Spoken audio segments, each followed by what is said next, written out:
Thank you so much again for downloading this shoulder guide and allowing us to try and help you move forward in this process. What I want to do is provide these little snippets of content for you. So again, we can try and further your understanding of the shoulder. And we believe that if you can understand your body and the root causes of what may be going on, that's going to give you the best chance possible to move forward. It's what we do with our clients that come in. It's what we do on social media, trying to provide value. So we're trying to do that same thing here for you. In this few minute long video here, what I'm going to do is walk you through a very simple mobility drill that's going to help you understand how to properly move your shoulder and get into an overhead position, which tends to be the most sensitive position for a lot of people, depending on what's going on. Now, obviously, depending on what is happening with your shoulder, this may or may not have a positive result for you. More often than not, when I see people come in here with shoulder pain, it's because the mechanics of how they move their shoulder complex and everything around it are somewhat flawed, and they're putting repetitive stress over time on areas that are truly not meant to handle that stress. So let's walk through this idea. The first thing I want to get across as I get into the shoulder guide is that the shoulder is not just one joint, it's a full complex, and it relies on a lot in order to properly move and to distribute that force properly. And what do I mean by that?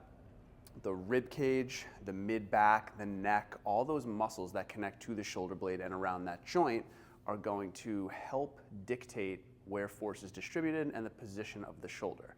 So what I see often done wrong in so many other rehab settings is the exercise selection might be fine. It's not necessarily about the exercise, but if you're using improper mechanics and distributing forces improperly, you're going to perpetuate the same bad mechanics that likely got you into that situation. Now you're only doing it with load, which means it's going to be harder for you to undo those in the first place. A very simple drill that I have people do when they come in as a home exercise, as a warm-up, is essentially a shoulder elevation. Now, this obviously sounds like a really, really simple exercise, but there's a lot going on here that I'm going to explain, and then explain how we progress this and help people move forward at a pretty quick pace. So if you just take the idea of lifting your shoulder over your head, there's a lot of ways to do that. And what we often see, if you can see the gap between my ear and my shoulder, when people do this and they're having a painful shoulder, is they'll hike this shoulder up and oftentimes be very jammed up into this position. Here's what it can look like from the side here and from the side here. They're not utilizing the openness of their mid-back, if they have any. They're not using the rib cage or the shoulder blade to glide and scoop that shoulder into this position, which is a much healthier position, not only for the shoulder, but for the neck and everything around it. So here's this drill that we're going to do.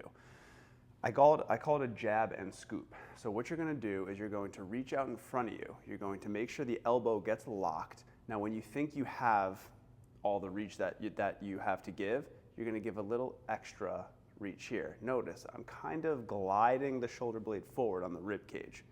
You're going to use that momentum to scoop right into an upward rotation.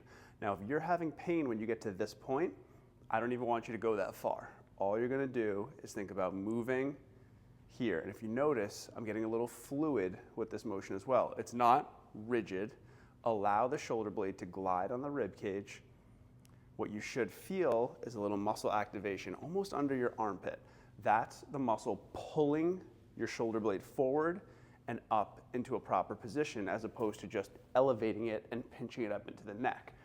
We can progress this into full ranges of motion, obviously, as we go through, and then eventually to exercises like this, where we take load and we actually challenge your body to create stability and strength into a position with healthy movement. But first things first, just get that shoulder blade, the rib cage, and the mid-back moving healthy. If you feel like you have a rounded posture, this is going to be very hard for you. So I want you to stand up straight and move into this position and just groove this a little bit. You can go as high or as low as you want. I have people oftentimes just start with a punch and reach.